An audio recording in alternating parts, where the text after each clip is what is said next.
Hello മക്കളെ, നിങ്ങളുടെ English പരീക്ഷയിൽ എന്തായാലും 7 മാർക്കിന് വരാൻ പോകുന്ന ഒരു ചോദ്യമാണ് റൈറ്റപ്പ്. ചോദ്യം എന്താ ഈ രീതിയിലേക്ക് ആയിരിക്കും വരിക. ഒരു ചാപ്റ്റർ ബേസ്ഡ് ഒരു ടോപ്പിക് തരും, എന്നിട്ട് അത് വെച്ചിട്ട് റൈറ്റപ്പ് എഴുതാൻ വേണ്ടി പറയും. അപ്പോൾ ആ റൈറ്റപ്പിൽ ഈ 7 മാർക്ക് എങ്ങനെയാണ് വാങ്ങിച്ചെടുക്കുക?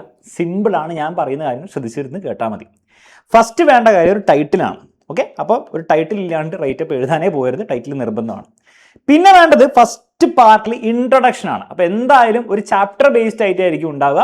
അപ്പോൾ നിങ്ങൾ എന്ത് ചെയ്യണം? ദ സ്റ്റോറി അല്ലെ ലെസൺ, ആ ചാപ്റ്ററിന്റെ പേര് കൊടുക്കുക അല്ലേ. റിട്ടൺ ബൈ, ഓതറിന്റെ പേര് ഓർമ്മയുണ്ട് കൊടുക്കുന്ന എപ്പോഴും നല്ലതായിരിക്കും, ഇല്ലെങ്കിലും കുഴപ്പമൊന്നുമില്ല. ടെൽസ് us about എന്ന് പറഞ്ഞിട്ട് എന്ത് ചെയ്യുക, എന്താണ് ആ ചാപ്റ്ററിൽ പറയുന്ന കാര്യം ബേസിക് ആയിട്ട് ഒരു 1 സെന്റൻസിൽ എഴുതി വെക്കുക.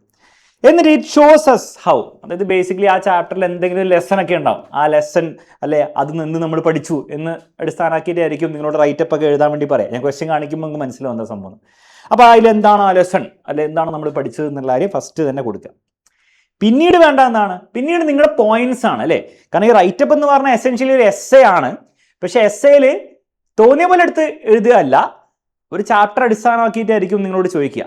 അപ്പോൾ ആ ചാപ്റ്ററിലുള്ള കഥകളും പോയിന്റ്സും ആണ് എഴുതി വെക്കേണ്ടത്.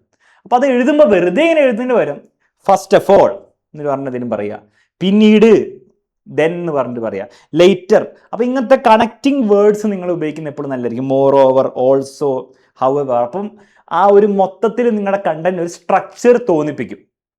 ഓക്കെ, സ്ട്രക്ചർ ഇല്ലെങ്കിലും സ്ട്രക്ചർ തോന്നിപ്പിക്കും. അപ്പോൾ ഇങ്ങനത്തെ കണക്റ്റർ വേർഡ്സ് ഒന്ന് നോട്ട് ചെയ്ത് വെച്ചോളൂ. എന്നിട്ട് മാക്സിമം അത് ഉപയോഗിക്കാൻ വേണ്ടിയിട്ട് ഒന്ന് ശ്രമിക്കാം. However, but, another important thing is that. അങ്ങനെ എപ്പോഴും ഫൈനലി. അപ്പോൾ ഈ ഫൈനലിയും ഫസ്റ്റ് ഓഫ് ഓളും എന്തായാലും ഉപയോഗിക്കുക. ബാക്കിയുള്ളത് എല്ലാം ഇങ്ങനെ വലിച്ചു വാരി ഉപയോഗിക്കേണ്ടെന്നില്ല, പറ്റുന്ന പോലെയൊക്കെ ഉപയോഗിക്കാൻ ശ്രമിക്കുക, അത്രേ ഉള്ളൂ. കൺക്ലൂഷനിൽ എന്ത് ചെയ്യുക, എന്തായാലും ഒരു കൺക്ലൂഷൻ വേണം. ദസ് അല്ലെ സോ എന്ന് പറയാം. അപ്പോൾ ടീച്ചറിന് മനസ്സിലായത് കൺക്ലൂഷൻ ആണ്. The story teaches us that എന്ന് പറഞ്ഞിട്ട് ഫസ്റ്റ് പറഞ്ഞ കാര്യം തന്നെ വീണ്ടും പറഞ്ഞാലും മതി അല്ലേ. അല്ലെ ഇങ്ങനെ എഴുതാം, in conclusion V can say that അല്ലെ വി ക്യാൻ ഫൈൻഡ് ദാറ്റ് എന്ന് പറഞ്ഞിട്ട് അങ്ങനെ എഴുതാം കേട്ടോ. അല്ലെ ഇറ്റ്സ് അത് വേണമെങ്കിൽ എക്സ്ട്രാ ചേർക്കുക, ഇറ്റ് റിമൈൻസ് us ദാറ്റ് എന്ന് പറഞ്ഞ് വീണ്ടും അതേ കാര്യം തന്നെ വേറെ രീതിയിൽ പറയാം. ഓക്കെ, പിന്നെ ഈ രീതിയിൽ എന്ത് ചെയ്യും, ഫി ഡാഷ് നമ്മൾ ഇത് ചെയ്ത് കഴിഞ്ഞാൽ V can surely make this world A better place എന്ന് ചേർക്കാൻ പറ്റുന്ന ഒരു സാഹചര്യമാണ് ചേർക്കാം. ഇത്രയും കാര്യങ്ങൾ നിങ്ങൾ ശ്രദ്ധിച്ചു കഴിഞ്ഞാൽ ആ 7 മാർക്ക് എളുപ്പത്തിൽ പോകും. വെറുതെ എന്തെങ്കിലുമൊക്കെ എഴുതി വെച്ചാൽ നടക്കില്ല കേട്ടോ. ഈ സ്ട്രക്ചർ നിങ്ങൾ ഫോളോ ചെയ്യണം. അപ്പോൾ ഇത് ഫോളോ ചെയ്തിട്ട് എങ്ങനെയാണ് ആൻസർ ആക്ച്വലി കൊടുക്കുക എന്നുള്ള കാര്യം നമുക്കൊരു എക്സാമ്പിൾ വെച്ച് മനസ്സിലാക്കാം. കൂടുതൽ എക്സാമ്പിൾ ഞാൻ നോട്ട് ഡിസ്ക്രിപ്ഷനിൽ കൊടുത്തിട്ടുണ്ട്. കുറേ ടൈപ്പ് റൈറ്റപ്പ് പല പല ചാപ്റ്റേഴ്സിന് വരാം. എല്ലാ ടൈപ്പും ഓൾമോസ്റ്റ് എല്ലാം നിങ്ങളുടെ പരീക്ഷയിൽ എക്സാക്ട്ലി വരാൻ കവർ ചെയ്യുന്ന രീതിയിൽ നോട്ട്സിൽ കൊടുത്തിട്ടുണ്ട്. ഒന്ന് റെഫർ ചെയ്തേക്കാം കേട്ടോ. ഓക്കെ, അപ്പോൾ ക്വസ്റ്റ്യൻ നിങ്ങൾ വായിച്ചു നോക്കുക. ഈ old man with enormous wings എന്നാണ് വരുന്നത്. Portrays how people often respond to miraculous with curiosity, greed and cruelty എന്നൊക്കെ പറയുന്നുണ്ട്. Prepare a write up on the topic അവർ തരും. The old man's wings, burden or blessing. ഒരു ബേർഡൻ ആണോ ഒരു blessing ആണോ എന്നാണ് നമ്മൾ നോക്കേണ്ടത്. Using evidence from the story എന്ന് പറഞ്ഞിട്ട് കുറേ ഹിൻറ്റുകളും കൊടുത്തിട്ടുണ്ട്. അപ്പോൾ ഹിൻറ്റുകളൊക്കെ മാക്സിമം ഉപയോഗിക്കുക, കൊടുത്തിട്ടുണ്ടെങ്കിൽ ഉപയോഗിക്കാം. അപ്പോൾ ഫസ്റ്റ് വേണ്ടത് ഒരു ടൈറ്റിലാണ്. ടൈറ്റിൽ അവർ ഓൾറെഡി ഒരു സാധനം തന്നിട്ടുണ്ടെങ്കിൽ അത് തന്നെ അങ്ങോട്ട് ഉപയോഗിക്കാൻ എളുപ്പം. നിങ്ങൾ തന്നെ കഷ്ടപ്പെട്ട് വേറെ ഉണ്ടാക്കേണ്ട ആവശ്യമൊന്നുമില്ല. The old man's wings, burden or blessing. പിന്നെ നമ്മുടെ ഫോർമാറ്റ് മറക്കരുത്. ദ സ്റ്റോറി, ആ ചാപ്റ്ററിൻ്റെ പേര് അതും ക്വസ്റ്റ്യനിൽ കൊടുത്തിട്ടുണ്ടാവും. റിട്ടൺ ബൈ, ഓതറിൻ്റെ പേര് Gabriel Garcia Marquez. Tells us about, മറന്നുപോയില്ലേ, ഈ ഫോർമാറ്റ് മറന്നുപോലെ. ടെൽസ് about, ആ സ്റ്റോറി എന്താണ് ബേസിക്കലി ഒരു 1 സിംഗിൾ സെന്റൻസിൽ പറയുക. An old man with huge wings who falls into Pelayo's courtyard അല്ലേ. എന്നിട്ട് പറയുക ഇറ്റ് ഷോസ് us how, എന്താണ് അവർ തന്നെ ക്വസ്റ്റ്യനിൽ പറഞ്ഞിട്ടുണ്ടല്ലേ, പീപ്പിൾ വിത്ത് ക്യൂരിയോസിറ്റി ബ്ലാ അത് തന്നെ എഴുതി വെച്ചാലും മതി അല്ലേ, അത്രേ ഉള്ളൂ. People meet a miracle with fear, greed and cruelty and not with love എന്നുള്ള കാര്യം പറയാം. പിന്നെ വേണമെങ്കിൽ let's look at this closely എന്ന് പറഞ്ഞിട്ട് നമ്മുടെ ആക്ച്വൽ കണ്ടന്റിലേക്ക് വരിക. First of all Pelayo is afraid. ആ കണ്ടന്റ് വരിക. Pelayo is afraid when he sees the old man lying face down in the mud. The old man cannot get up because his enormous wings hold him down എന്നുള്ള കഥയൊക്കെ പറയാം. എന്നിട്ട് then എന്ത് സംഭവിക്കുന്നു, couple എന്ത് ചെയ്യുന്നു, അവരെ കാസ്റ്റ് അവേ ആണെന്ന് വിചാരിക്കുന്നു. ലേറ്റർ പെലായോ എന്ത് ചെയ്യുന്നു, വടി എടുത്തിട്ട് ഇങ്ങനെ കോഴിക്കൂട്ടിലാക്കിയിട്ട് വില്ലേജേഴ്സ് വരുമ്പോൾ എന്താണ് പൈസ എന്താണ് 5 സെൻറ്റ് വീതം എന്താണ് ചാർജ് ചെയ്യുന്നു എല്ലാവരും. ആ കഥ മൊത്തം എന്ത് ചെയ്യുക, അങ്ങോട്ട് പറയണം. ഓക്കെ, കാരണം കഥയുടെ ഡീറ്റെയിൽസ് പറയാതെ നിങ്ങൾക്ക് ഒരിക്കലും എസ്റ്റാബ്ലിഷ് ചെയ്യാൻ പറ്റില്ല ഇവിടെ എന്താണ് ബേർഡൻ ആണോ ബ്ലെസ്സിങ് ആണോ എന്നുള്ളതായി. ഓക്കെ, അപ്പോൾ ആ കാര്യങ്ങളൊക്കെ പറയാം. Finally his feather grows again and he flies over the sea and Elisenda feels only relief എന്നുള്ള കാര്യം. കഥ ആ കണ്ടന്റ് ഭാഗത്തിൽ നിങ്ങളുടെ ഒപ്പീനിയൻ അല്ല കേട്ടോ വരേണ്ടത്, അവിടെ കഥയാണ് വരേണ്ടത്. എന്നിട്ട് നമ്മൾ എന്ത് ചെയ്യുന്നു, കൺക്ലൂഷനിൽ പറയുന്നു, thus the story teaches us that his wings were a blessing to him but a burden in a selfish world. ഒരു സെൽഫിഷ് വേൾഡിൽ ഒരു ബേർഡൻ ആണ്, പക്ഷെ അദ്ദേഹത്തിന് ഒരു ബ്ലെസ്സിങ് ആണെന്ന്. അത് നിങ്ങളുടെ ഒപ്പീനിയൻ എന്ത് വേണേ ആവട്ടോ, അത് വിഷ്വൽ കാര്യമല്ല, പക്ഷെ കഥ ചാപ്റ്ററിലെ കഥയായിരിക്കണം, മനസ്സിലായി?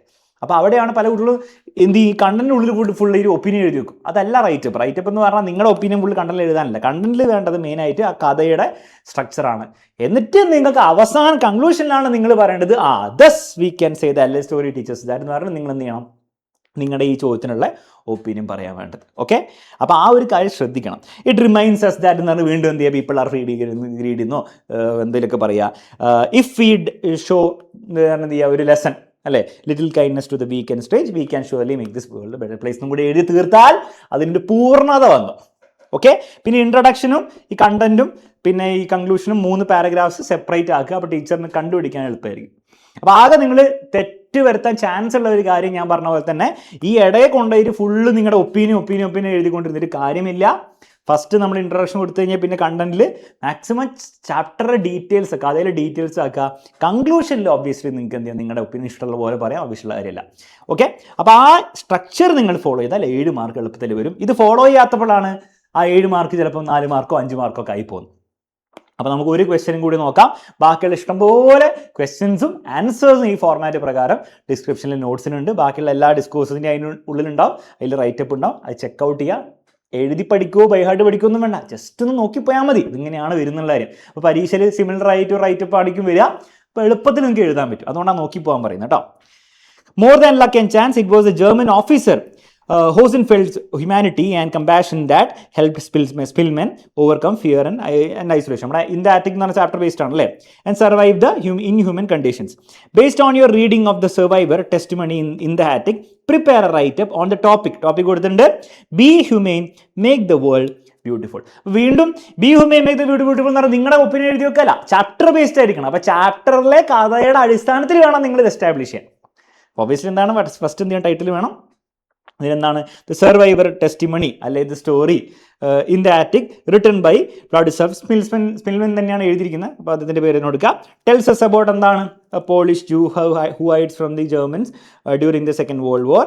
ഇറ്റ് ഷോസ് us how ഇവർ പറഞ്ഞ കാര്യം തന്നെ ഉണ്ടാവില്ല, എന്താ ഹ്യൂമാനിറ്റി, കമ്പാഷൻ, അതെന്താ ഹെൽപ്പ് ചെയ്യുന്നൊക്കെ ഉള്ള കാര്യങ്ങൾ പറയുക. എന്നിട്ട് പറയേണ്ടത് എന്ത് ചെയ്യുക, പിന്നെ കഥ തുടങ്ങുക. പിന്നെ കഥയാണ് വേണ്ടത് കേട്ടോ, കണ്ടന്റിൽ കഥയാണ് വേണ്ടത്. First of all German officer എന്ത് ചെയ്യുന്നുള്ള കാര്യം പറയുക, ലേറ്റർ എന്ത് ചെയ്യുന്നുള്ള കാര്യം പറയുക, ഭക്ഷണം കൊടുത്ത കാര്യമൊക്കെ പറയുക. എന്നിട്ട് അദ്ദേഹം ലീവ് ചെയ്യുന്നു എന്നുള്ള പറയുക. ഒരു ഡയലോഗ് അദ്ദേഹം ചാപ്റ്ററിലൂടെ പറയുന്നുണ്ട്, it's obviously God's will for us to live എന്നൊക്കെ പറയുന്നുണ്ട്. അതൊക്കെ ഓർമ്മയുണ്ടെങ്കിൽ എടുത്ത് എഴുതി വെക്കുക. അങ്ങനെ തന്നെ ഡയലോഗൊക്കെ ഉണ്ടെങ്കിൽ എഴുതി വെക്കുക, ഇല്ലെങ്കിൽ കുഴപ്പമൊന്നുമില്ല. എന്നിട്ട് another important thing is that നമ്മൾ കഥ പറയാം. Finally Szpilman offers to help him in return and says remember my name Szpilman Polish radio. അപ്പോൾ ഈ ചാപ്റ്ററിൻ്റെ സമ്മറി വീഡിയോ എങ്കിലും നിങ്ങൾ കാണണം, എന്നാൽ ഇതൊക്കെ എഴുതാനുള്ള കണ്ടന്റ് ഉണ്ടാവുള്ളൂ. ഓക്കെ, അപ്പോൾ ഈ കാര്യങ്ങൾ ഓർഡറിൽ പറയാം. ഇതാണ് കഥ നടന്നത്.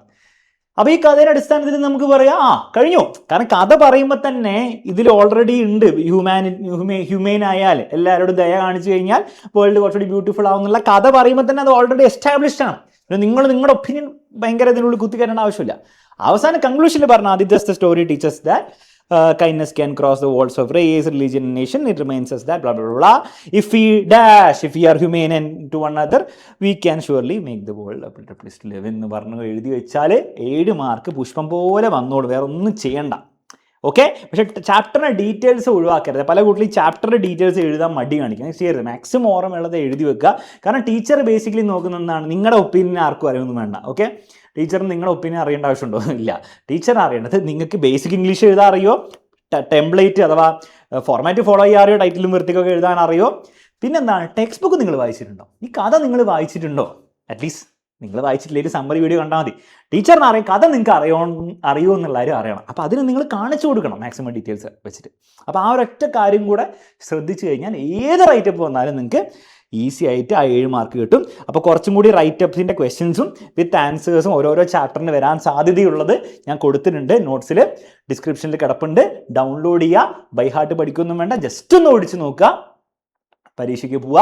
ആ 7 മാർക്ക് എന്തായാലും നിങ്ങൾക്ക് കിട്ടും. ഓക്കെ, വെറുതെ കൊണ്ടേ കളയരുത്, ഫോർമാറ്റ് ഓർത്ത് വെച്ചുകൂടാ. ഓക്കെ, അപ്പോൾ എല്ലാവർക്കും മക്കളെ ഓൾ ദി ബെസ്റ്റ്. ഈ വീഡിയോ നിങ്ങൾക്ക് യൂസ്ഫുൾ ആയാലും കമന്റ് ബോക്സിൽ കമന്റ് ചെയ്ത് അറിയിക്കുക. ഓൾസോ നിങ്ങളുടെ ഫ്രണ്ട്സിനൊക്കെ ഷെയർ ചെയ്ത് കൊടുക്കുക, അവർക്കൊക്കെ യൂസ്ഫുൾ ആയിരിക്കും. പിന്നെ എക്സാമിനറിന്റെ ബാച്ചിലൊക്കെ ഇപ്പോൾ കറന്റ് ഓഫർ നടക്കുന്നുണ്ട്, അതൊക്കെ ബേസിക് ബാച്ചിൽ ജോയിൻ ചെയ്യണം. താഴെ നമ്മുടെ ഡീറ്റെയിൽസും കൊടുത്തിട്ടുണ്ട്. അടിപൊളിയായിട്ട് നിങ്ങൾക്ക് എന്ത് ചെയ്യാൻ പഠിക്കാം.